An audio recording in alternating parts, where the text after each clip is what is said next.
Welcome back to Comic Shop Talk on the Late Night Chat Network, your first stop for pop culture talk. I'm your host, Nico, and joined with me today, as always, my co-host, Chris. How you doing? Hey, not too bad. How are you? I'm good. Looking forward to talking some comics as snowpocalypse happens outside, Chris. Getting hit with a huge snowstorm here, or whatever the media name is of it this year. I know. Made some bad decisions during the last snowfall. I took my bike to work. It was crazy. Oh, did you really? Like Port Padre trying to get over all these snowbanks and slipping and sliding everywhere. That's not what you got into your accident there, was it? I had a few thoughts right through my head there. That bike starts slipping out the back. You're one of those diehards, though, with your gear, getting on the bike, thinking that you. I mean, what's funny is seeing all the delivery guys out there. Crazy. Godspeed to those guys. I don't know what you're There's doing. no streetcars, though. The streetcars come like every half hour. It's like I was ready to take the streetcar, then like there's one coming I couldn't catch, and then the next one would be like another half hour later. Oh, I'll just take the bike. It's okay. No, it wasn't okay. Like even just outside my building, I couldn't get up this side street. I had to walk in like 10 minutes just to get to a path I could ride on. Brutal. But anyways, Yeah, let's talk comics. yes, talk some comics. No, but you guys out there, if you get hit, if you're in a place where you get hit with snow, good luck to you out there. And you know what? We've been lucky the last few years, though, in terms of getting hit with a lot of snow. So yeah, we should be seeing a lot of it this weekend here. But anyways, yeah, this is our comic book weekly review show, guys. Where we come and talk about the stuff that we read week to week, let you know what we thought of them, give you our reviews and ratings on those comics. Make sure you're subscribed to the channel. You can also check out our playlist here. Thousands of episodes worth of different shows here on the Late Night Chat Network. That's right. We're in the thousands now, and hundreds of comic shop talk. That's right. Or all of our comic related content and videos there. Make sure to go check out the playlist, guys. This week, we're going to be talking about the new comics for the week of February 12th, 2025. And spoiler warning to you all out there, if you're worried about getting your book spoiled, because we will be talking about what happens in these books and showing off some of the art. You can always read your books and then come back later and check us out. All right, Chris. All right. Well, let's talk comics. Talk those comics. Cheers. Cheers. All right. First up on the docket here today, One World Under Doom #1. Got the Mike Mignola cover here, which I quite like. All right, Chris. Big event, big Marvel event here. What'd you think? I think it was a pretty good start to the event, I felt. I saw some of the previews there, and they weren't really swerving you anywhere. You have all the heroes there kind of trying to figure out what to do. I did like when AIM sort of, Hydra sort of takes up the mantle and just says, we're not going to be ruled by anybody. So I thought that was a bit of a twist there. And they seem to march on the Doom Dome and get through with their superior technology. And that sort of spurs our heroes to act accordingly, I guess, because they show up there too and don't really help out. And then they figure they got Doom sort of on the side there, or they got him like lying or something. But all Doom seems to be doing is helping the world right now. So it's almost a reversal of fates for our people here, where the heroes are acting sort of bad. And Doom is, he's building schools. He recruited Hydra to start building hospitals, things like that. So I'm interested to see at least where the main story goes. As for all the tie-ins, I don't know about that. Yeah, I thought this was a real solid start to the event, honestly. And, Doom's a great character that I really love. And like you said, with the Hydra stuff, with the whole Baron Zemo kind of part of this issue, I thought that was really interesting. Right now, the only thing that they've been able to kind of allude to so far is that there's some sort of thing that's happening where somehow people are falling under the influence of Doom. And it kind of reminded me of an older story that Marvel did, where they used to do like the original graphic novels. And I hope that's not him, Ryan North, like just copying that story or kind of doing like a reimagining of it. Because there's one called Emperor Doom where people fall under the spell of him and he basically takes over the world in that as well. And it's because of the influence of the Purple Man. The guy who basically can just like talk to people, and then they basically just like rewires their mind to Yeah, think. wasn't the Purple Man the big part of that Dark Reign event or something? Was it Dark Reign that he was a part of? I can't remember, but I know that usually when something like that happens and they can't explain it, he's been part of the Yeah. problem previously. And that story itself is also a Doom story where he's basically using the power of the Purple Man to, like, I don't know, I can't remember what it was. Like, he's got him hooked up to like a machine or something, and it's harnessing his powers to make people around the world like get influenced by his under his spell, essentially, Yeah. like, and to, like, bow to Doom. So that's something's going on here, because like the whole Baron Zemo part where he's like, he allows him to come into his orb there of, like, because no one can get into Latveria, no one's been able to, but he allows his people to get through. And then he goes into a room and they conversate, and he comes out and he's like, yeah, everything's fine, we're actually going to be Well, working. I was under the impression that Doom killed him and he replaced him with a Doom bot. But that's, they do show that in this too, right? Yeah. But then there's also the, oh yeah, you're right, there is I forgot about that. I forgot about the Doom bot. But why would everybody else be okay with him taking over then? That's the other thing, right? Like, because he's doing He good does things. have influence there and he's got power, so you can Yeah, still bully them into doing the right things, because just like all the kind of little, I don't know what you call, like the little blurbs there, where Doom, he's he's above corruption. He's just there for the betterment of the world now that the whole world is part of Latveria.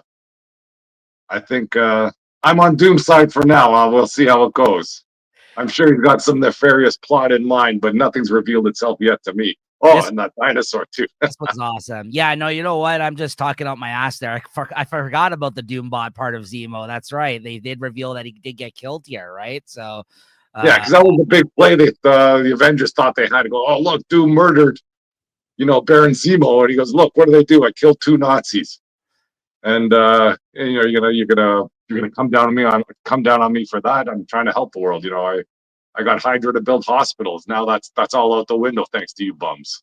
maybe that is what they're playing on, and there is no swerve of the influence. Maybe it's just because of the things he's doing, people are okay with somebody like him finally coming into power, right? Well, maybe not okay with it, but they still have to yield to him. It's still Doom. He's not coming here with a freaking flower and a whistle. I mean, he is he is a hero to the people in some regards, right? I mean, it's funny because like Captain America was like, if there is any he was like, they're like, oh yeah, why?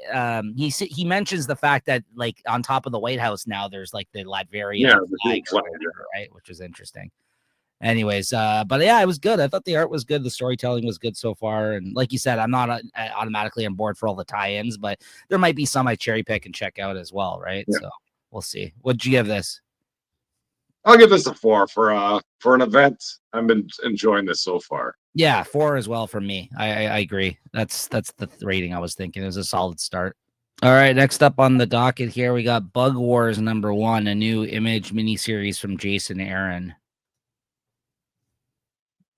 Yeah, I took a read of this one, and surprisingly, it was good. I wasn't really engaged by the preview or the solicitation. Some kid that can turn into a bug, and the bug's fighting in the backyard. I thought it was kind of cheesy, but once he starts off right away, kind of hardcore gore.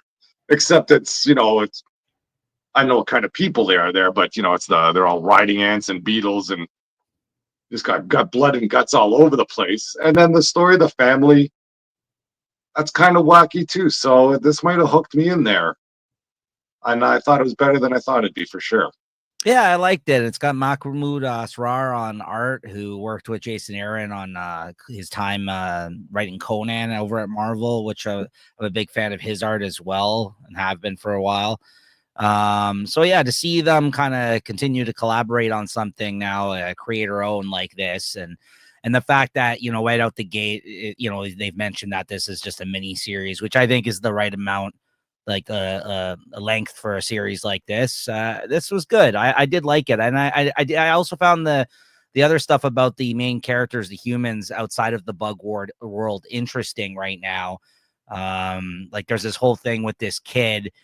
Him and his brother, their father, I guess, was like obsessed with bugs and had written, books on it and studied them and all this kind of stuff. And he had like some other home that he basically just went to kind of do the research on all these bugs and stuff. And that's where I guess their family now has had to move into. And the one kid found his father killed with all these bugs like crawling out of him. It looked like he got eaten by the bugs or something. So he's all traumatized now about that incident, hates bugs. And the other kid, the younger brother, is obsessed with bugs because he actually like finds them interesting and kind of wants to follow in his father's footsteps, it seems like, in terms of his interests. And so that's kind of like the whole family dynamic going on here in the book right now. But then the younger kid stumbles across this, I guess, pathway portal of some sorts or something in the house to this whole place with the bugs, right? So I don't know, we'll see what happens from here, but I thought for a first issue, it's good that I think it was like oversized, and because it gives you all you kind of really need to know to kind of step into this story and to this world. So yeah, I agree, it was enjoyable. It was a good start as well to a mini series here. So I'll probably stick in with it for the duration. Jason Aaron's been doing some good stuff lately. He's finally taken a turn, I think, for me after having a couple of years there where his last years at Marvel, I wasn't too hot on when he was writing Avengers. Yeah. And he wasn't really writing anything else. He was just focused on that. Now that he's kind of not Marvel exclusive, he's doing things at DC. He's doing things, some more creator-owned stuff. He's doing Ninja Turtles. Like it's kind of interesting. It's interesting to see this like post-exclusive Marvel part of his career kind of forming right now at the moment. So it definitely feels like he's had this story in him for a long time. Yeah. I think I don't know if you read any of the postscript stuff at the end there where, this is like sort of based on his childhood yard and, kind of him playing around, and he sort of updated that whatever scenarios he was playing around with when he was a kid. So I find that interesting too. Yeah. Yeah. No, absolutely. Yeah. So this is the art here where it kind of shows this kid, like, I don't know, like stepping into this world or whatever. All of a sudden he's like riding a dung beetle or whatever the hell that is. He says the name of what kind of beetle is in this, but rhino beetle or something. Rhino beetle. Yeah. And yeah, all of a sudden he just busts through some guy's face, I guess. And he's like, I've never fought in my life, but all of a sudden, he's in this world and he's punching the shit out of these bug guys. And yeah, I wonder if he's going to have sort of like superpowers in the bug world. Well, maybe to put his hand through the guy's face, that takes some strength if you're a 16-year-old kid. Yeah, absolutely.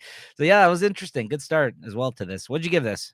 No, I gave it a 4.25. I thought it was better than I thought it'd be. Wow. Yeah, even more. I'm going to give it a 4 out of 5 as well, this one. But yeah, that's great, man. That's good. I thought it was going to be garbage, personally.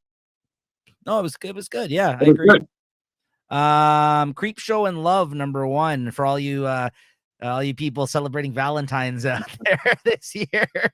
Creepshow, of course, had to come through with one of their holiday specials here, which features 3 stories in this one, actually, as opposed to the normal 2 that they usually have in their ongoing series that they have a mini series. What do you think of this, Chris?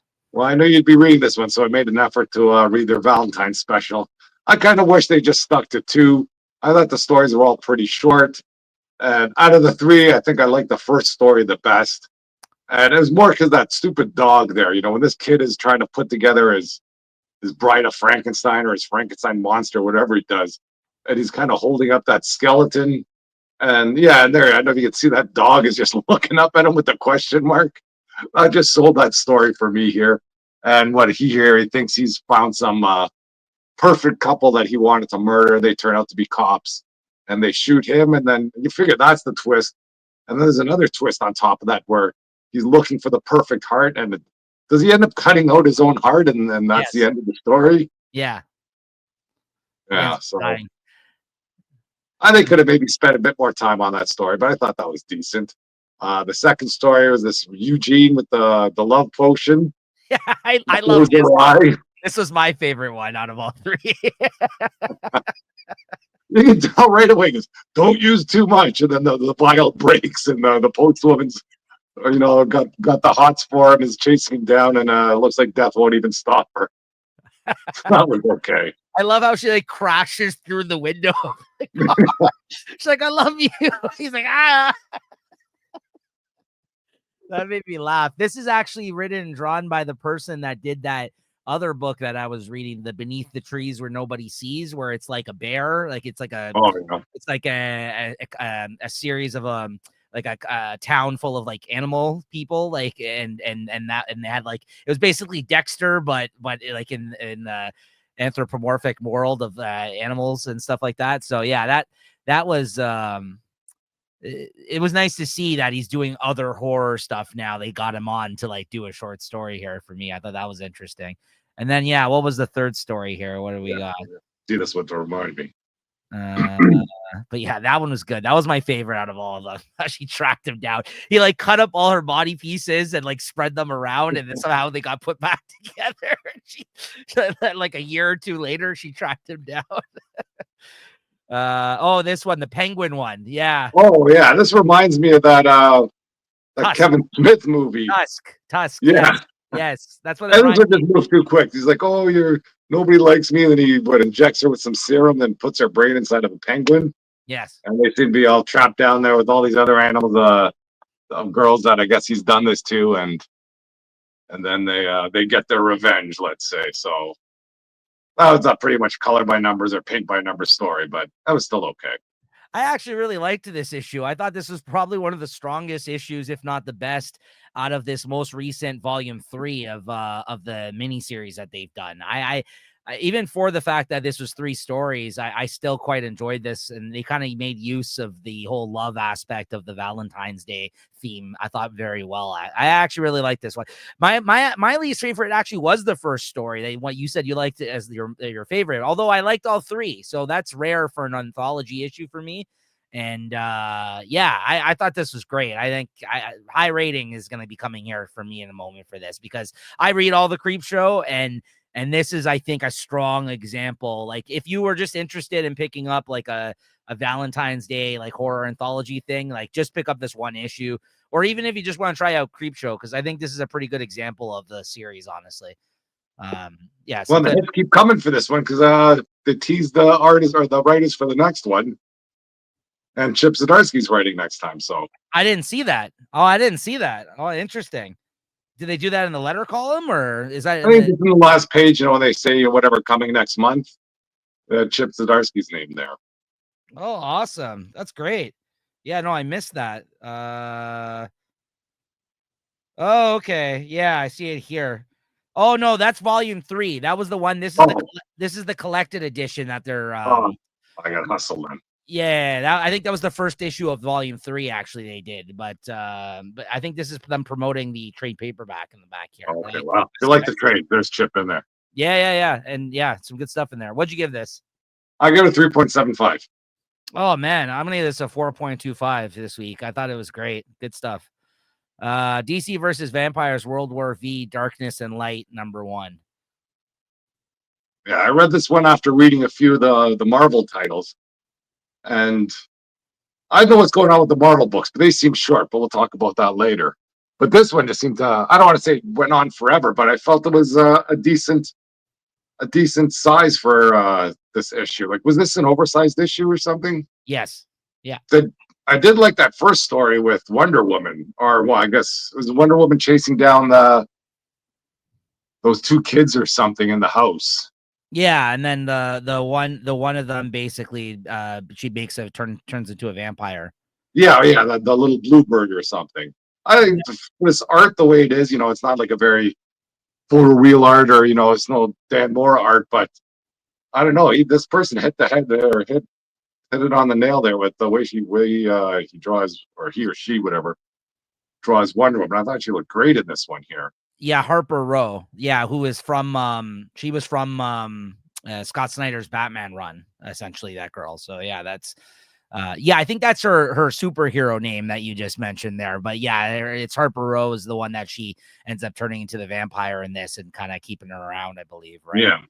So and then I guess they're kind of the stories broke up into dark and light, and the second one was more based on Alfred, I guess, trying to feel worthy of the Green Lantern ring, and he meets up with it's Guy Gardner that he meets up with, right? Because Guy Gardner ends up killing that Bluebird or Harper Row or whatever, tears her apart. So Wonder Woman's after him, And I don't know, he's left in a bad spot there. I think he's using his power ranges to keep himself alive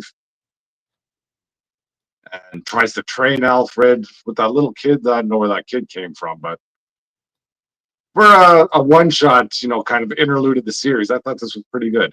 I really enjoyed this. I thought this was very strong. And like you said, the fact that they were able to connect these two different stories with different characters in this one issue. And, I thought the whole Alfred thing with him getting the ring was all very interesting in the actual main series that we had read. And, he's still struggling here. And I actually thought it was really clever, the fact that Guy Gardner was keeping himself alive by, even though he got ripped in half, he's keeping the bottom half of his mind, like to keeping him alive with, making a green construct essentially. So it's like guts still coming, but it's so ridiculous because even at the end here, he pretends like he's dead. So then Alfred would go off and like try to like make something of himself and actually have the will to actually push him with the Green Lantern thing because he's weak-willed in this. Like that's the whole issue he's struggling with, it seems like.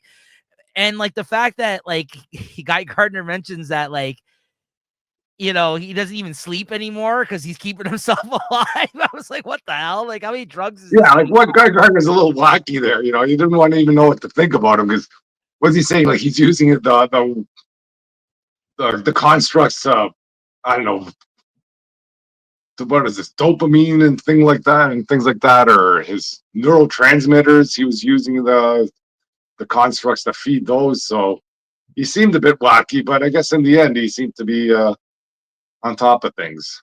Yeah, no, I quite liked it. I thought it was really good characterization of these guys in this story. And then obviously this is going to play into what happens next in the second half of this, the current storyline here, the World War V stuff, right? So yeah, it's great. I'm really enjoying it. What would you give this one? I give this a 4. I thought it was pretty good.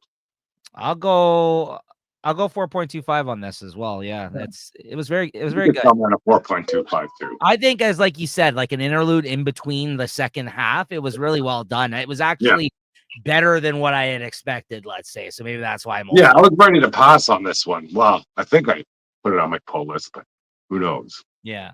When I get my comics. I think it's gonna be you're gonna get me hit with like a snowstorm next week. I think it's like 2 weeks since I've got my comics. I haven't gotten any new comics. 30-something issues next week. Here you go. Next up, we got The Moon is Following Us, number 6. I got a couple here that I've read. Chris, man, I don't know. You should have checked this out. I know it's like each issue, I think you're just farther and farther away from like getting caught up. So you're kind of like, I wanted to read this one, but I had no comics. And then the site I was reading my comics seems I got hit. And then by the time I figured out another site, I was just freaking just power through stuff, and some that go to the wayside. This was one of them. This was really good. I mean, this is still good. And at the end of the last issue, we found out that one of the guys that's helping them in this dream world actually has ulterior motives, and he was actually working against them, even though like they thought he was helping them. And it turns out he also has a child, or maybe it's like his grandchild or something that's stuck in this state, in this dream world. So he's assisting the like bat creature person who's this bat pig creature who I forgot its name, but the bad guy essentially in this story.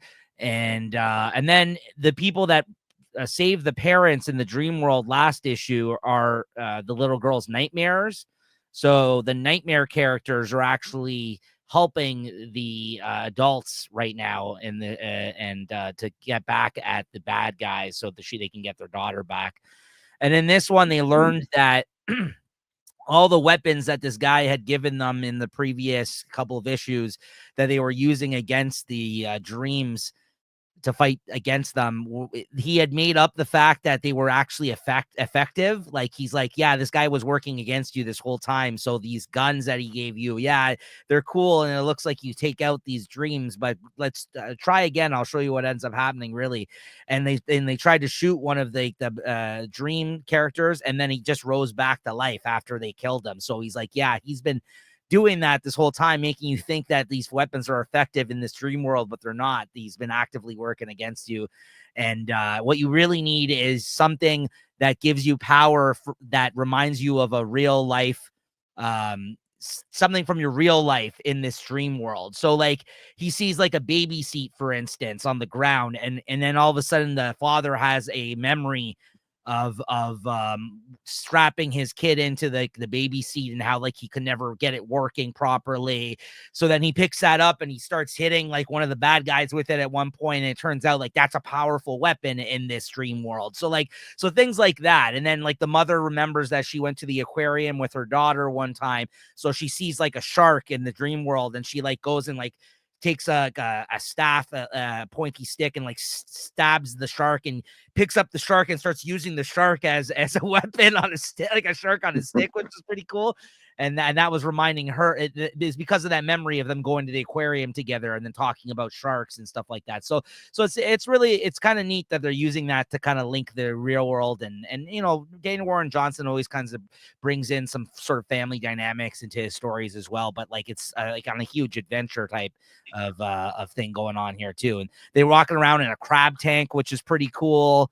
And the art's just great by Riley Rossmo, who did the majority of the art in this one, because they're basically just in the dream world in this issue. So great stuff. I really like it. I think Daniel Warren Johnson as an artist is also a great writer, and I hope he continues to write and draw his own things, and collaborate with other artists he really enjoys too. Like, because this Riley Rossmo, I think he's a great artist as well. So having seen these guys both work together on a book has been a really nice treat for me. Yeah, this is him grabbing the child seat, using it as a weapon, and then you see this this woman here, the mother, grab the shark and with on the spike, and basically using that as a weapon here. And great stuff, just really fun and imaginative, and I think this is going to make for a great collection to pick up when it's all said and done. I always forget if it's 8 or 9 issues. I think it's 9, but this is 6 issues in.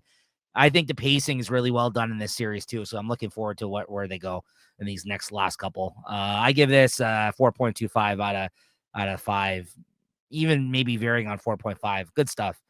Then we got Aquaman number 2. I liked the first issue. I kind of tried that out on a whim, and I liked it enough to check out the second one. And this is by that Jeremy Adams, who's doing a lot over DC between this and like the Green Lantern stuff. He's really working on like a lot of like let's say not the Trinity characters, like all the other big kind of heavy hitter Aquaman, Green Lanterns, like these characters, the other big Justice League member type people. He's been writing their books, it seems like, lately. So I mean, I think he's also the guy who's doing is he doing Nightwing? I can't remember who's writing Nightwing right now. I can't recall if that's him. No, okay, somebody else is writing that one.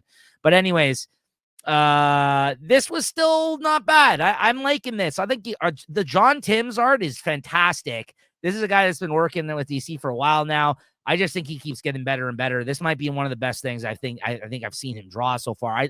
So the art is great.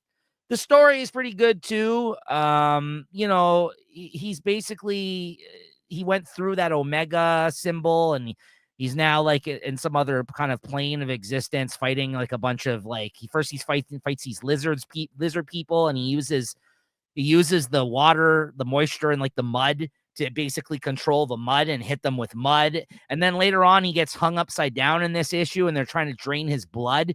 And then he's able to control this big pool of blood that are underneath all these people hanging that they're collecting, the bad guys. And I guess whatever, there's water in the blood, so he's able to like use the blood to basically use it as a weapon now that he's got all these Mara powers, that he's like moving shit with his mind. So it's kind of, or like controlling water like Mara does. So it's kind of, it's interesting to see him utilize his new power set essentially in these circumstances. And there's this bad person here that's part of the Green, it seems like. Something Green Teeth, I think is her name. I forgot exactly, but she's the bad guy in this. But again, it was kind of interesting to see Aquaman in these scenarios that I don't necessarily think of him in, and seeing him utilize his new power set. I'll give this a 3.5. It was good. I'm not loving it, but I think it's well done and it's good. And he comes across some other, I guess, character from Aquaman's history, like some other person that I'm not familiar with as well, that he saved in this issue. So not bad. And then Psylocke 4. I think I dropped the issues of this. I didn't pick this one up. So I think, or there wasn't a cover I liked for this issue. So I think that's why I didn't pick it up. It's all right. I mean, again, I don't think it's not terrible. I actually think this is probably one of the better issues of the series, 4 issues in. She tracks down the bad guy in this issue, and she goes into his house, and he's got all these, like, I don't know, he's almost like Mr. Sinister. He's like got all these like all these creatures that are like mutants, that he's been experimenting on, or like different types of animals and stuff like that. So she kind of goes into this whole, it's like he's like Dr. Frankenstein or something, this mutant guy. And she goes into his house because it seems like he's been the one that's been meddling in her life. And we just figured that out last issue. And Shinobi Shaw had warned her about him. And she goes in there and she tries to fight her way through. But in the end, it looks like this dude who's got all they identified that it was him that was doing everything because all those butterflies all over the wall that were in her house. In this, he basically, by the end of this issue, he pins her to like a wall, like a butterfly, essentially. So I don't know. It's definitely feels like it's like what's the Silence of the Lambs-esque type of a villain here in a way because of that kind of stuff. But like I said, he's kind of like a mad scientist of sorts too. So it is an interesting villain. And I appreciate that they're trying to do some new interesting type of stories than what you would have expected from maybe a Psylocke miniseries in that sense. I'll give this a 3.5. Not bad, not great. It's good. And overall, the miniseries is fine. I mean, I don't think I'm not gonna be running out to buy the collection. I don't think I'll be buying many more issues. I think this is also an ongoing now. I don't know. Doing that. Some of these things I thought were all going to be miniseries, but then I feel, again, like Chris and me mentioned last episode, I think they're taking the fact that they're selling covers and applying those numbers to the fact that, like, let's keep making this an ongoing series. So anyways, all right, let's go to the Kyle Starks corner here. Why don't we? Where Monsters Lie, cul-de-sac number 4, Chris, the finale of this miniseries.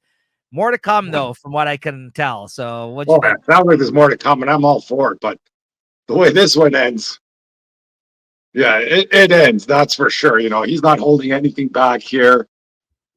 It's just brutality all over the place, gore, everything's going on. You know, that Bahamut or whatever that dog is, he's playing a big role in there. This Jason character, he's trying to kill the Funk Master. That's the guy's name, right? The other guy. Fuckmaster got taken out, Chris, and he cried. How could they redeem the Fuckmaster like with a name like that, and they turn him into a good guy in the end? Like, you know, that kid's all over. Oh, Fuckmaster, don't leave me. What are you talking about? Yeah, It's just crazy with that dynamic. And then the stuff with that agent there and that old lady, you know, she's got some lines there. Goes, oh, you think I don't have a plan B? And she thinks she's got a plan, but I guess that agent there, he's still one step ahead. And those 3 witches there, I kind of like them, the way they talked. Whenever they said something, they just kind of repeated 3 times in different ways. So that was fun. And just watching everybody get freaking finished and totaled. And then I guess that mother's father and his wife's father comes back from the seemingly dead, and he's just covered in blood after killing somebody. Oh, can't complain about any of this. It's good stuff all around. I love this series so much. Yeah, my favorite part of this whole thing was seeing Baphomet come back now that he's got like his own demon pup, and like him just ripping apart the Michael Myers type character that she brought back to life, the old woman. And seeing that happen, and he's like, oh, I understand. The guy, he's like, okay, we're even now. Because like I felt like the dogs, like they knew, and he was even talking about it, like, I'll come back for you kind of thing, like, and kill you. Yeah. So then like the dog saved him, and he's like, okay, we're square, we're good. Like, and then they go off with that kid at the end of this, which I thought was really good. But my favorite part though was seeing Fuckmaster go to fight for that kid's survival there, to fight this other big guy, the one that got ripped in half, and then die. And then, like you said, he ends up dying, and then the kid mourns him, right? I'm just like, this is crazy. This is a crazy book. And yet it's still hilarious. Like, it's very funny at times. And the big thing you learned at the end of this one is that he kept the old lady alive because he's demanding that the lady takes him to her higher ups, the guys that basically oversee all of these like all the communities. Yeah. So I think that's going to be the final frontier for these miniseries if he makes his way to the top in this next one. But I just know there's going to be, like, the way they kind of left it, there's going to be another miniseries because of that. Yeah, absolutely. And I can't wait. I'm just sad because we're going to have to wait probably another year for that one to come out now, right? Like, that's the reality of it. Because last year, I feel like we got the last one, or maybe even 2 years ago. I can't recall now. And it's nice because they are only 4-issue miniseries, but they always leave us wanting more. Like, I could have taken 2 more issues of this, you know what I mean? This cul-de-sac one. But I think it's smart that he's not biting off more than he can chew. He's kind of keeping these nice and short. Okay. Yeah. You don't want any filler issue where they're going to go into the history of some of these whatever monsters and they don't really care about it. It's all show, it's all go. That's it. That's what I want. It's great stuff. I mean, I've already pre-ordered in the previews this month is volume 2 of the cul-de-sac volume, and I have the first trade too. So I can't wait to pre-order this one because it's great stuff. I look forward to it. Yeah. What did you give this? Yeah, 4.25 easy, and for the series, 4.25, 4.5 for the series. It's just great. I'm gonna say 4.5 for both. Honestly, I think it's a great series, and it's great. This was a great end to the series, and I look forward to whenever this came out every week. Honestly, so it was always like one of the first things I read, and it's just great stuff. Great stuff. And it's not just like it's not a sophomore slump where it's like, the first one is good and then the second miniseries was bad. Both of them are solid. Both miniseries are really good. So can't go wrong. And then next up with the Kyle Starks block here, we got Those Not Afraid #2 that came out this week, which is his other miniseries he's doing now about serial killers. What do you think of this, Chris? I think this one was pretty good too. They had some good twists there at the end. I didn't see any of that stuff sort of coming. I figured it'd just be these two guys, kind of going on their killing spree and having their competition. I think it's a nice dynamic that they have the other guy dating the podcaster. Yes. That's sort of kind of tracking them down. And, just kind of seeing them interact. I guess there's some tension there with knowing what some dramatic or I don't know, some type of foreshadowing or something. I forget there. With where that these two people should be enemies and they seem to be getting along very well. And then both of them getting busted near the end. That threw me for a loop. I didn't see that coming at all. Yeah. So, do you think they cheated and called the cops on one another? Well, it seemed pretty random how they got busted because that cop just busted into him. And, he's trying to put out, I'm a photographer. I need this all for the sets. And that, if this was like a movie, usually the cop buys it or, he doesn't figure it out right away. But this cop is like, yeah, I think I got this guy here. He's on his walkie-talkie or on his over the mic there saying, yeah, I think I got this guy. You send reinforcements right away. Yeah. I mean, Kyle Starks, both issues so far, there's a huge surprise swerve at the end. Like the first one, you find out, like he finds out where the other serial killer works and he's out to dinner and he's like, hey, how's it going? Like that was the surprise of the end of the first issue. Yeah. The end of this one, they're both getting hauled off to jail, it seems like. And I'm just like, whoa, like what's going on in this story that we're 2 issues in? And like, it seems like these guys are caught now. Like, I don't know what's happening. Yeah, I was going to go for it. I don't think either of them made it to the record. No. But I don't know, unless it's just going to be a shit show at these police stations, these guys are just going to go ham in there and freaking start killing everybody. But right. Yeah. I don't know. Yeah, it's some interesting stuff going on here, though. And honestly, like, different. It's different than Where Monsters Lie. Like, it's definitely... I think it's interesting that although there's similar kind of maybe some themes going on here between the two books, they are more of a serious one where the Monsters Lie is more of a humorous one. Right. Yeah, it's interesting stuff. Honestly, really well done as well. Like I'm really enjoying this one as well. So, and I think this is also a mini series. So another one I'll be picking up the collection of probably, but we'll see where this goes. Yeah, and then you kind of see them getting some kills throughout this, kind of doing their thing, and then you're kind of seeing them add up the numbers like as they go, them going back and forth. And from what I understand, this I forgot this guy's name. One of them's like the intruder, and the other one, I forgot, like what are their names again? One of them's like their serial killer names. Like one of One's the lady killer of the lady, headless horseman. yeah. The headless horseman, yeah. That's this guy, the white, Yeah, white that's guy. this guy here. I forgot what the other guy's called. Yeah. He breaks and enters their home and kills the other guy. Yeah.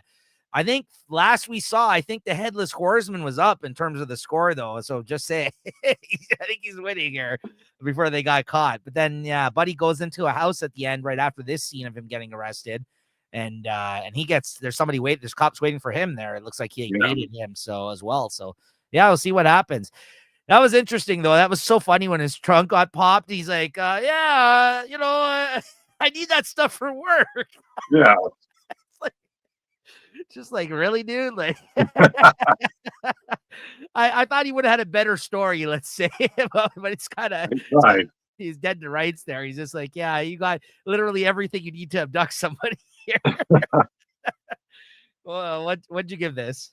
I give it a 4. I like this one. It's good too. Same, yeah. Geiger 11, Chris.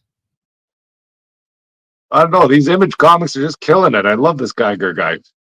I like the way they write him too. If anybody should be freaking a friendly person, it should be Geiger right now. He's like in dire straits.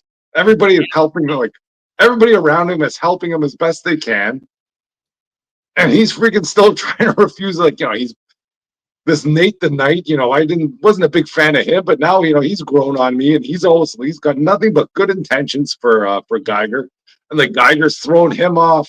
Even if his dog isn't even listening to him. He lashes out at the wolf there to tell him to come with them. And this new character, I forget what her name is, Arden Ashley or something. She seems to have control of this Geiger thing, and she can offer that to him, and he's still refusing it. Although he wakes up, pretty much healed, and all you got to do is keep this whatever is flowing through his IV there, and he pulls that out. He goes, "I'm out of here," and I don't know what's going on with them, but I'm just glad that they're not they're sticking to the guns with Geiger. If he's an ass, he's an ass, and they're going to keep him an ass. So I love that. I think like the natural thing to happen here would be,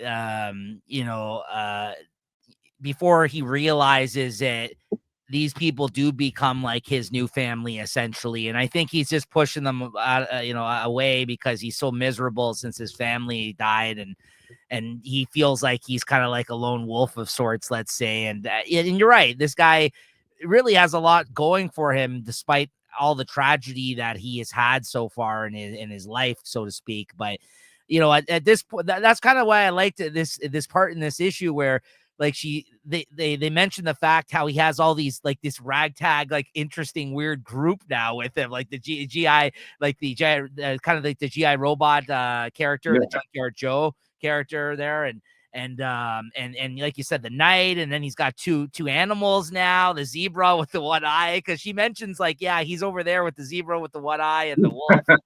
And it's just like, yeah, you got an interesting group here, right? Like, and it's true, because at first he was by himself at the start of this series, and as it goes on, he has like 4 or 5 people now with him, and yeah, it's just interesting to see how the book has progressed in that way. And I will say something nice. Gary Frank, he didn't draw the last few issues. I love Gary Frank's art. But I want to kind of give him a shout out here because he's not an artist that's good at drawing like cheesecake or like good looking women in that sense, but I got to give it up to him. He drew a really nice looking older woman here. Like she's very striking and an interesting looking character and good looking as well, but like not in the same way that you would expect like a cheesecakey artist to kind of draw like some of these characters. You know what I mean? Like I think she's good looking, and he draws like a great looking, interesting new character. I like her whole look with the cape. And the fact that she has the rods, but she can control the radioactivity and stuff like that. She's awesome. I really thought this was a great introduction of this new character. And Junkyard Joe's in the mix now. So yeah, I'm really excited about the future of this book. Honestly, it's great stuff. Yeah, I'm enjoying every minute of it. I give this a 4, no problem. Yeah, I even go so far as giving this a 4.25 this week. I really enjoyed this issue. Yeah, that was the whole thing too. The Junkyard Joe kind of had some like PTSD or something and freaked out. He like had some old memory come back to him, it seemed like, from the war or something, and he like destroyed. Well, he was trying to save that kid though. Maybe people didn't realize that. And then this old man who walks around with this robot face on, that's his creator, it seems like, has tracked him down now at the end of this issue. So we'll see what happens there. Transformers number 17, Chris. I just read this one recently. Well, I guess I'm enjoying it, let's say. I don't think anything spectacular happened in this issue. I guess the big reveal of the new Transformer, I don't know who that was, so maybe that was just lost on me. But I do like, the different groups there that they have out, and they're all sort of doing their thing. And, like I said, I'm not big fan of what's happening on Cybertron, but what's happening back on Earth. It seems to be good stuff going on there. So I'm still in for the ride. I don't know what's going to happen, though, when Daniel Warren Johnson leaves. So I got that in the back of my head, and I'm worried about that. Yeah, same. No, same. I agree. I agree with you. Not too much to say about this issue, although it seems like there's like a Transformer uprising of sorts on Cybertron there, because of course we know that what Optimus did not go back with them, and it seems like the other, like RC and the other Transformers that did go to Cybertron, looks like they want to handle things a little differently than what Optimus would have it seemed like approved of, right? It seems like they're taking out their anger on some of the other Autobots here, right? So I don't know. It looks like there might be a parting of ways, so to speak. I feel like coming down the line here in terms of like the Autobots here, like, right? So I don't know. It's and still he hasn't showed up yet. What's his name? Megatron. Megatron. Yeah, he's on his way. I'm worried that they're just saving Megatron just for the next arc. When Daniel Warren, whatever, after 19, he might introduce him at the end there to the world, and then let whoever the new writer is do whatever he wants with Megatron. That's the feeling I'm getting. Is this a new Transformer, or do you know of this one? I've never heard of him. What is this? Shredhead. Soundhound or something? Shredhead is his name. I'm not familiar with him either, but he's got a pretty kick-ass sword, so that's kind of cool. Look decent, but like I said, I thought if you're gonna be, they're really hyping this guy up for a couple issues now. I thought it'd be, like a well-known or brand name Transformer, which he may be, and I just don't know. Yeah, I don't really know too many of the Transformers other than like some of the classic ones, right? So maybe that's the deep cut, this one. I don't know. What'd you give this? I get a 3.75. The art's still killer in this. I love it. Yeah, I do agree about that. Yeah, I'll also give this a 3.75 out of 5. All right, next we got Jupiter's Legacy finale number 4, Chris. One more issue to go on this one. What'd you think of this? As a story by itself, I thought it was good, but as part of this miniseries, I don't know where this thing is happening now. Like I feel like in the last issue, is that when everybody teleported back to Earth, or whoever could? But it seems Earth has their own heroes, or are these the same heroes from those other worlds that are there? So these are heroes from, I think they mentioned like 3 different worlds in this issue. Okay, so the heroes of Earth with the heroes of the other 2 worlds, they're all getting together to fight this hunting party. Yes. So I think it was okay, but I don't know. There's just a lot of stuff going on here that I'm not vibing with. Let's say. What did you think of the art shift in this? There's different artists on this issue than the first 3. Yeah, maybe that's what got me. I don't know, but from what I hear, this hunting party, they're supposed to be all powerful. They can shut them off. I think they're just letting them survive just so they can have their fun. And, I like the call to arms there, where there's just 5 of them standing. Oh, I don't know if anybody's going to come. And, everybody shows up. But they seem to get wiped out pretty good, though. So that's, I'm glad that's happening. It's not boding well for them. Although next issue is the last issue of this miniseries and of the series, probably, like, because he's had a few of these miniseries. And, I'm sure they'll figure some way to beat these guys. But that being said, I agree with you, Chris. I liked this, but I didn't love it. And my favorite part was really just seeing them get their asses handed to them here at the end, which kind of made me think like, this is some big stakes here and these aliens aren't messing around. But, I'm sure in typical Mark Millar fashion, he'll find some clever or not so clever way to fucking put everything back to the way it was in this next issue, because he likes to do that last issue oversized issue, so he has plenty of time to play with in terms of Yeah, I don't see how we could do it with this though, man. I don't know.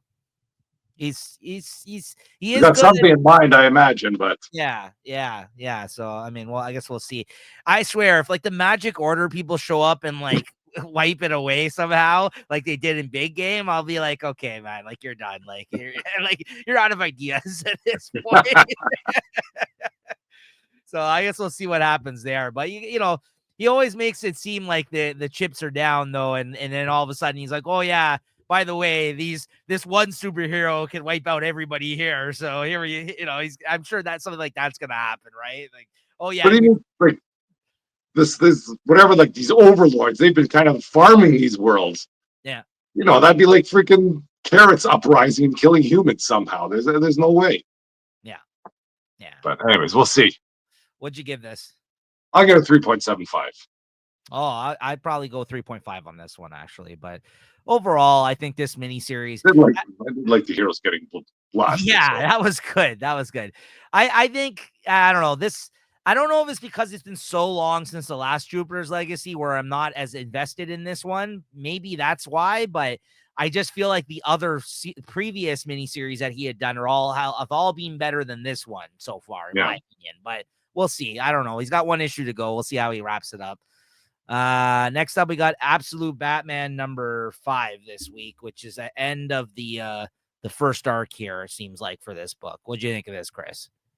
I think this book's got to start getting going soon. Yeah.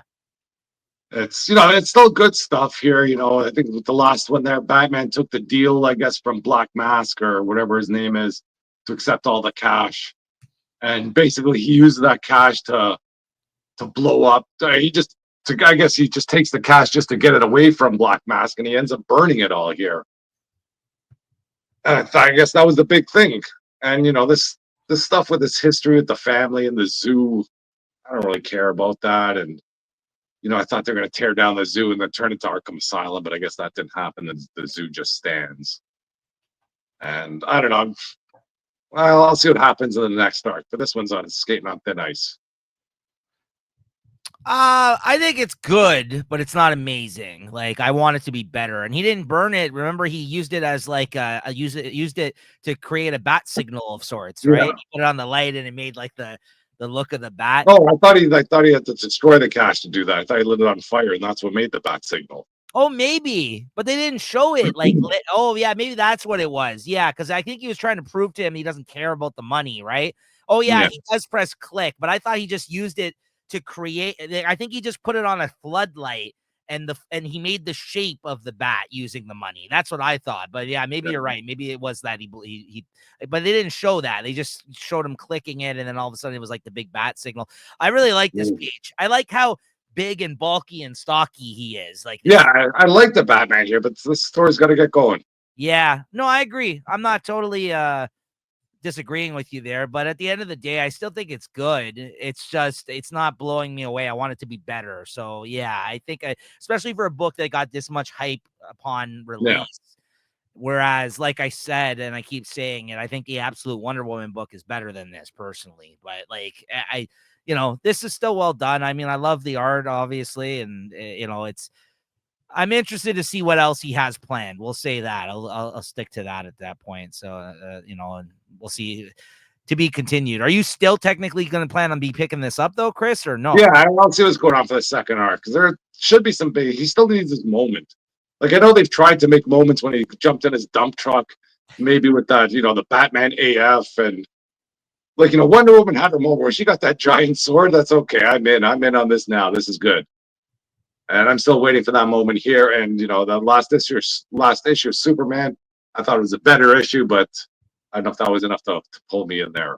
Well, that being said, you're right about that, because I will say the interesting thing about it at the end of this issue is that he got his ass handed to him. Like, he's sitting there all banged up, and he's like asking like Alfred there, who this whole time has been spying on him, and he hasn't been agreeable to work with alongside with him. And now he's kind of like, yeah, stitch me up so I can get back out there. He's like, you're on your own, bud. Like, because they basically already told him to come back, Alfred, like his people that he's been working. And there's that whole thing that we don't even really know what organization. I don't know if it's like the CIA. Have they mentioned if it's the CIA? Like he basically is getting called back to whoever his handlers are there. And I thought that scene was really good. And I was like, whoa, so he really screwed the pooch here at the end of this arc. Like he kind of he came up short. Like the bad guys got away. He kind of, he got banged up. Like, you know what I mean? Like, it's not like he came out on top at the end of this, which I thought was that was probably the most interesting thing about this story. But you're right. That moment that we're all waiting for, it's past due at this point, like this big thing that's going to happen. Right. So I guess we'll see. Like, but I guess after reading so many Batman comics, Chris, wouldn't you agree that having seen him come out on top time and time again, this is maybe the more interesting way to go with this story, right? Like, well, I haven't seen him come out on top. All they've been doing is destroying Batman in the Batman comics. That's true. We have seen he's getting his ass kicked a lot lately. Yeah. Anyways, what'd you give this? I give it 3.5. I'll go 3.75 on this one. Next up, all new Venom number 3. Oh. The bad thing about this, there was no Mary Jane in here. Otherwise, that's the only reason that they might as well just call this the all new Mary Jane with Venom in it, but that would probably sell more issues. But this Carlos Gomez art for this is just killer. It suits this comic perfectly, or at least the feel of this comic perfectly. I think it was lost on the Fantastic Four, but here, it's supposed to be over the top, funny or crazy, and it just works here. And just seeing Madame Mask, I've never seen Madame Mask attractive before, and here she's a smoke show. A smoke show here. And and the stuff with whatever Dylan and Paul calling him Top Knot, I think that's still hilarious. And that's the best part of this story, is that they're just freaking railing on that Paul guy all the time, and everything is just so on point what they're doing. So I can't complain about that at all. The story itself, I don't really care so much about who the Venom is. And, I guess Madame Mask, I don't even know why she was in the running, just because she had to be in the room there the first time. But, whatever. Reveal who it is, and let's get on with the story and, do some good writing here. But otherwise, it's still a fun read. I look forward to reading this when it comes out. Yeah, it's fun. It's funny. I'm still invested. I'm still reading it, and I was not on Venom at all. Like, I came in on the last event that ended out the last ongoing series, and I think the mystery, like I said, it doesn't really matter at the end of the day, but it does keep you guessing in that sense. They kind of ruled out, it seems like, everybody that they thought were on their list here in this issue. And like you said, the biggest highlight for me as well is the Carlos Gomez art. I mean, I love this guy's art. And I think, like you said, any attractive characters that this guy has to draw, or he makes them attractive. Like the Madame Mask look great in this. And it's just a fun book. I'm liking it a lot, and the art goes a long way, and I'm going to continue reading it as long as he's involved with it, I think, at this point, because, while I enjoy that it's not taking itself too seriously. I think it would be different if this was a different type of story that they were telling, but it seems like after everything that's happened in the Venom ongoing series at this point, they're just having fun with this new direction. Oh yeah, compared to the last Venom run, this is like freaking night and day. Yeah, exactly. Oh yeah, and then MODOK showed up at the end here, which is pretty cool. Yeah, that's always fun. That's who Madame Mask brought that thing to at the end. So looking forward to the next one. What'd you give this? Yeah, I give it a 3.75. It's good stuff. Yeah, same. Deadpool and Wolverine number 2. Nope, wrong book. My bad. Here we go. What'd you think of this? Yeah, I'm digging the story here. It's nothing over the top or crazy, but the stuff with Strife, it's almost reminding me what a character this guy is. I kind of remember him from back in the day, and he seems to be you kind of feel his vibe here, or his evilness, or whatever they think. They say he's like a fourth dimension type of character, where he's in the past, the present, the future all the time. And I like seeing Maverick and Wolverine team up. I always like these guys when they're together. But he kind of reminds me of, wasn't it just back in the Blood Hunt where they're at each other's throats? Mhm. And now, whoever's pulling the strings for Maverick, he almost has to go against them. And it looks like Deadpool is back in business too. Whatever has been controlling him seems to be out. So I'll see where this goes. It's not earth-shattering stuff, but it's still fun read. And it's great art too. That's what I was gonna say is my favorite part about this book is the Joshua Cassara art. Yeah. The story is okay. It's not Benjamin Percy's worst.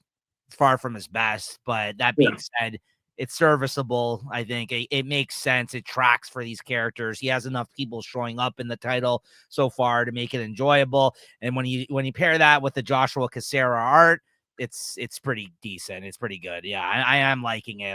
But I think that's the highlight of this book is the Joshua Cassara art. So and it's far from the worst thing I think we've read from Benjamin Percy. Yeah.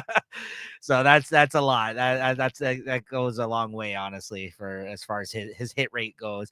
He's all over the map, this guy, and the things that he's done so far that we've read on this show, right? So, anyways, The series it's like Hooters. The food ain't great, but you still like to go.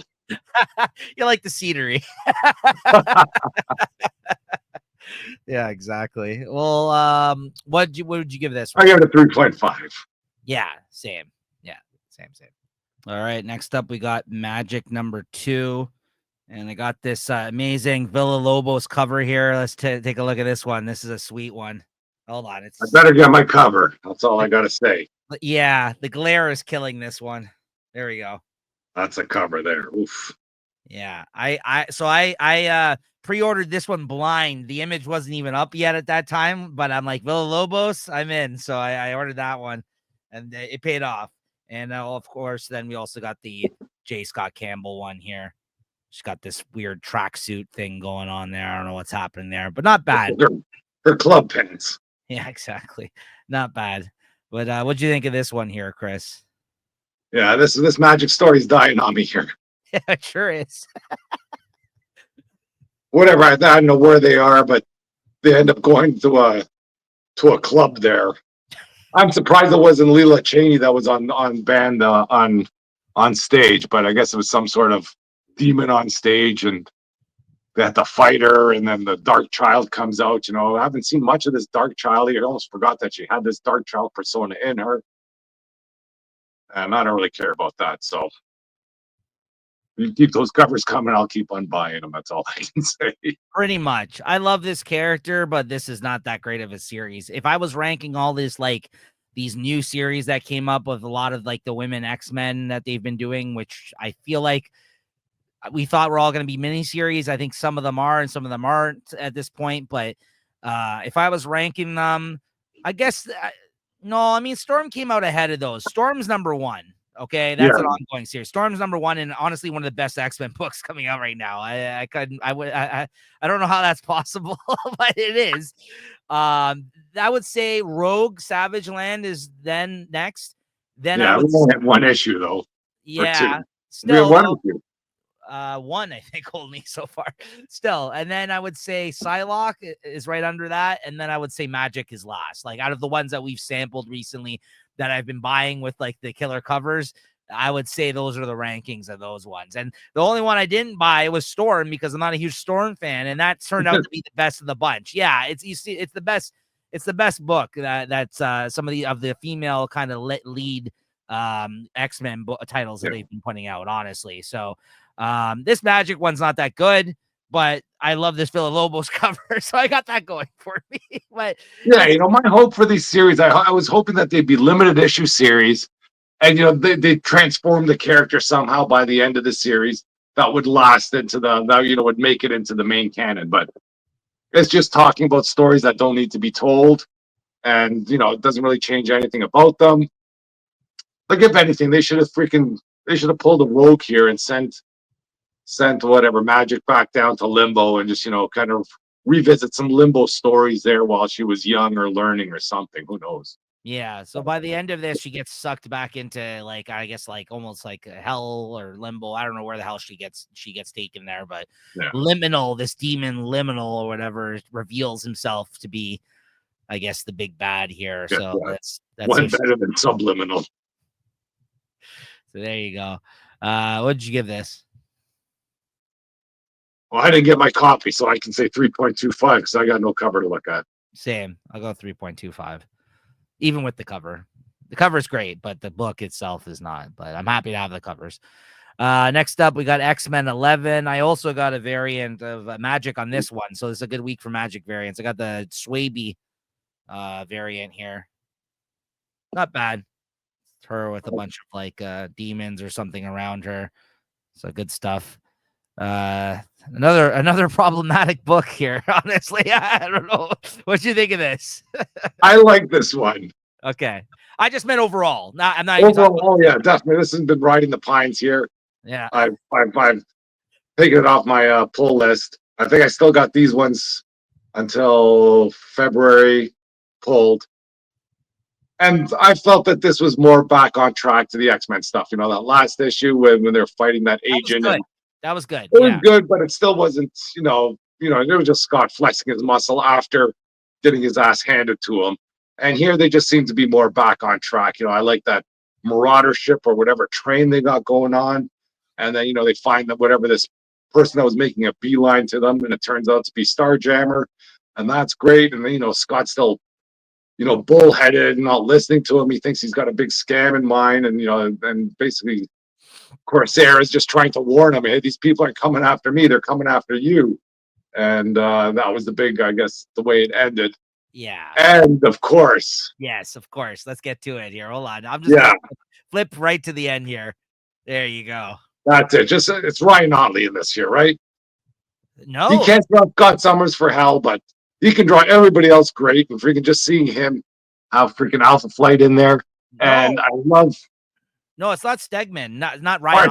Stegman. Sorry, Stegman. No, it's not Stegman. Oh, this is that Stegman light artist that is drawing like him, Nitho Diaz. That's been he's been the wow. Keep him on. I like him. He's been the other artist that's been kind of like. There's a couple times where you've called Stegman's name out on recent issues where it's been this guy. This guy's aping his style or something, sort of. I don't know. Maybe it's this guy. I could be wrong then, but yeah. I was like, when I see it, I figure it's Stegman, but I guess not. No. But anyways, I think he does a great job drawing Alpha Flight. I like seeing Alpha Flight in the mix and interacting, with some real world characters. Like the last few, there's that Alpha Flight miniseries a while ago. Yeah. It's okay just seeing them, but whatever. If they're out in freaking Ottawa doing their own business, it's kind of boring. But here, they're in the mix, shaking it up with the X-Men. It's always great, just seeing them freaking pop into their world and having them interact. I want to see Guardian do his thing, whether it's they're against him or together, but they should be allies. Like, Alpha Flight was out there during that Orchis stuff trying to save the mutants. So we'll see where this goes. Yeah, I mean, listen, it was only a matter of time. Jed McKay is Canadian, so he has to put Alpha Flight in the comic, right? Like it has to happen sooner or later. He had to represent and put Alpha Flight in one of his comics. So I'm happy to see it. I'm interested to see what they do with them in the next issue, because I know they're the main focus of the next one, coming in hot at the end of this issue. And like you said, there was definitely more X-Men related stuff that people know and love, like the fact that, like you said, Cyclops' dad, Corsair of the Starjammer, showed up in this, and then he had Alpha Flight at the end, and it looks like they're at least working towards something more as a team, as opposed to like the nonsense that's been happening as of late in this title, right? But I feel like after the next issue, that's when they're doing that crossover between all the X-Men books. Yeah, that Professor Manhunt or whatever. Thankfully, it is only like one issue per title, but still, like this is two in how many months? Yeah, exactly. So I mean, I'm not very much looking forward to that. But that being said, yeah, I did like this issue. The last two issues, I feel like he's turning a corner, sort of, like I would say. I'm not gonna totally say he's out of the woods as of yet, but I feel like it's been more interesting than it has been previously the last couple of issues. Yeah. Series, so. And I just felt when I read this, it just seemed to end so quick. So I don't know if this is just I don't know if they've lost a page or something due to they've got some shrinkflation going on in their comics. It's possible. But you know, it's like, oh, Alpha Flight shows up. I thought they're gonna do something, and then right at the bottom, okay, continued. What? What do you mean continued? Get out of here. You know what it is? I'm just counting the pages right now. I think that they're all accounted for, although I think we lose a lot to a lot of double page spreads and splash pages in this issue. I think that's what's going on, is that they're getting away with not putting as much story into it because they have all these pages that are more, you know, dynamic. And oh, you know what? Actually, no, they do. The page numbers is correct. Yeah, I was about to say, I almost looked like it was 18 for a second. I want my 20 pages, damn it. All right. 22, 24. Come on. What'd you give this? Give it a 3.75. I liked it. Same. And finally, last book this week, we got Amazing Spider-Man number 67 here. Oh, Chris is already shaking his head. What'd you think of this one, Chris? Come on, let's get this freaking story over. Yeah. You know, I did like the beginning with Spider-Man waking up at Felicia's place there. Who knows? Maybe they had some sexy time. They seem pretty casual, pretty comfortable. You know, when I sleep over at a friend's place, I don't wake up with no shirt on, but maybe that's Peter Parker. Maybe that's the way he swings. And, you know, seeing the X-Men fighting this thing here, okay, that's nice. But, you know, just with Spider-Man shirking his responsibility still, you know, that's so against anything that Spider-Man is. And for them to push this story so long, you know, I'd rather see the evil Spider-Man than you know, just a sad sack Peter Parker just saying, I'm done with everything.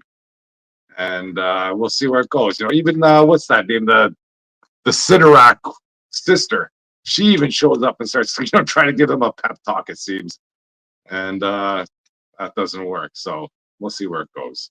Yeah. I haven't loved this whole story arc like the whole way through. You know, it's had its moments. Some things have been better than others. I do like the inclusion of Doctor Strange. I do like the inclusion of the X-Men, but even with all of those things, this is still a very mediocre story, and that should tell you something.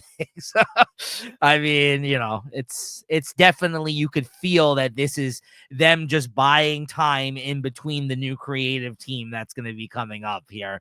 And I guess we're the suckers for buying 8 issues of this or however long it's been, right? So well, even in this storyline, they've been teasing his death in the solicitations. So I imagine he's going to have some change of heart. He's going to die. And then, I don't know, they're going to bring him back to life somehow. Like, I don't know if he's used up all his reads of whatever. I thought it was just more fun, at least when he's out there freaking yelling out those stupid incantations that he's making up and doesn't need to say. Yeah. What'd you give this? Yeah, 3.25, but sorry to say. Yeah. I think I didn't like anything. Like, the only thing was the beginning of that, the first 2 pages there. And then even freaking whatever, Felicia Hardy's like, yeah, I got stuff to do. I got to go, you know. Let yourself know when you're ready. Yeah, there should have been more of that. Yeah. I was going to give it 3.5, but yeah, I think that's just me saying, oh, this is Spider-Man. But no, it wasn't that good. So 3.25. All right. So that's going to be what we read this week that we want to talk about. We'll mention what was our favorite book of the week in a moment. But first, what are we looking forward to reading next week, Chris? All right. Let's see if I can fire this up here. So this would be for the week of February 19th. Yeah. Yeah. Well, I guess we got Amazing Spider-Man 68, so hopefully things will pick up there. Uncanny X-Men 10. I'm not sure if I ordered that or I'm reading it. But Ultimate Wolverine 2, looking forward to that. Yeah. Alien versus Avengers 3. Cannot wait.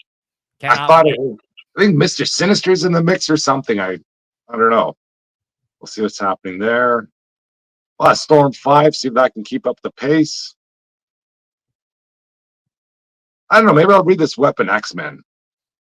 That might be some good stuff. I'll try and take a look at the Doom. I'll try and take a look at some of those World Under Doom follows up. But really not. Well, every time I think I'm not buying much, then I go to the store and I freaking get a freaking shit ton. Let's see. Ooh, what happened here? And for DC, I'll probably read Nightwing, read World's Finest, Wonder Woman 18. Looking forward to that.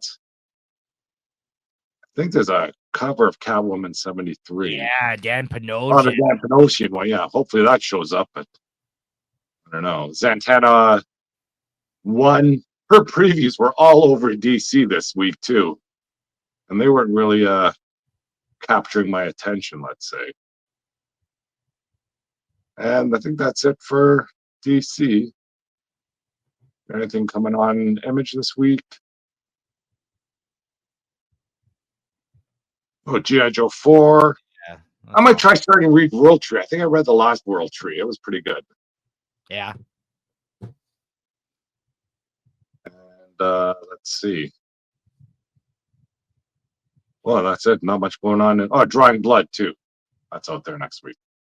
What do you got going on?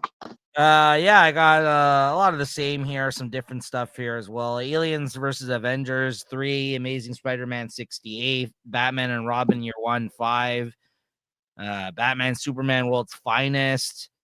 I don't remember if I've ordered the Catwoman Dan Panosian cover. I hope I did. If not, I'll be on the lookout for it somewhere.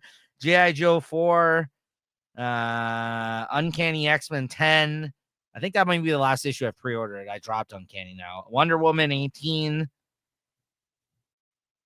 X Factor 7. And then things I might be reading digitally. What else do we got here? Like Storm, like you said. Maybe Nightwing. Zatanna, I think I also ordered, actually. I ordered the first two, maybe. There's some good covers in the beginning. There is, yeah. So I've ordered, I think, definitely at least the first one.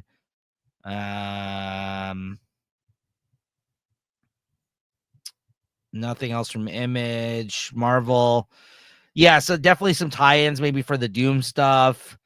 Doom Academy comes out next week. So yeah, I probably will read that. Like you said, Storm. And I think that might be it. So a decent sized week. Oh, and then it looks like Thunderbolts, the Doom one, comes out next week. Doom Strike. I might also check out that. I do like the Thunderbolts. Yeah. Oh, an Ultimate Wolverine. Oh shit. That does not show in my pull list. Oh no, maybe I was wrong then. But no, it's on the list for next week, but it's not showing on my pull list, which is worrisome. So I have to make a call here afterwards. So we'll see how that pans out. But because I'm definitely reading that, and I should have picked it up as well, but we'll see what happens there with that. You see the trailer for the Thunderbolts? No, I watched the Fantastic Four trailer. I didn't watch the Thunderbolts one, and I'm hoping to see the new Captain America this weekend. Hopefully, that might be the only thing I venture outside in the snow for because the theater's closed. What'd you think of the Thunderbolts trailer? That looked okay. Okay. Yeah, I mean, I like those characters. I like a lot of the characters in there, right? There's rumors going around that they are supposed to be the Dark Avengers, possibly, and that's the reason for the asterisk on the Thunderbolts title. Well, I think they're saying the asterisk is there because the Avengers aren't available for whatever reason. They make some sort of line. It goes, the Avengers are available. If the Avengers were available, we get them or something like that, and that's what the asterisk means. So it means nothing, but it's good characters. Well, I know that's what they've been saying, but the other rumor going around is that it's there because this could be revealed to be like the Dark Avengers, like they're like basically like because these are all vigilante characters that are in this Thunderbolts, right? So in a way, they could be swayed to be good or bad guys, possibly, right? Like, so I don't know. It's interesting, to say the least. I don't think that's what's actually going to happen. But we'll see. That's a rumor going around right now, right? And like, because the original Thunderbolts was revealed to be a group of villains in the comic, right? That's the original Thunderbolts team, was a group of villains masquerading as heroes. So if that's where they're going to go with this, that would be very interesting if that's what they did. If people went to the theater expecting one thing, and in an age where everything gets spoiled, and then you come out and you're like, what the hell? Like, that was crazy. These guys are villains. Well, they don't have I don't think they revealed who the enemy was. Right. Maybe the enemies are the Thunderbolts. That's what I mean. That's like maybe they're not like it's like whatever, Yella and and Winter Soldier. They're not, that team isn't the Thunderbolts. Oh, okay. Yeah, maybe that's what's going. I don't know. That's why there's theories going around. And now people are trying to attach the fact that there was an asterisk there as to maybe that meant more than it was. But that is genius, putting asterisks there, like just to kind of, Rumor mill. what the heck does that mean, Yeah. I know. It's so weird though, right? I don't know. Anyways, I guess we'll see though. But yeah, we'll see where that leads. All right, Chris, what was your favorite book of the week? I don't know. There's a lot of good ones, nothing great. If I had to put two or three out there, I think even Bug Wars might get up there, but which other ones I think was good? Well, anyways, I think it's going to be DC versus Vampires. Geiger was in the mix too. I like Geiger. It's all a bunch of ones I've done before, so I'm giving it to DC versus Vampires. All right, this is in the mix for me too. Like you said, there's quite a few decent ones, good books this week that I think were in the mix for me. This is definitely in the mix, but I'm not picking this one. I'd also say The Moon Is Following Us is in the mix. I wanted One World Under Doom to be my favorite this week, but ultimately it's not. Solid start though, but not enough to make it my favorite of the week.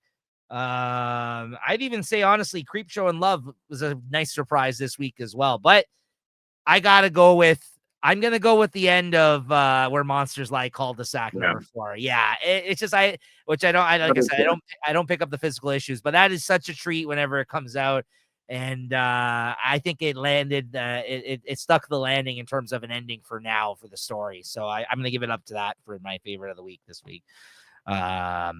This cover for my cover of the week. Gotta flash that one more time. All right, Chris. That all being said, I think we're at the end here.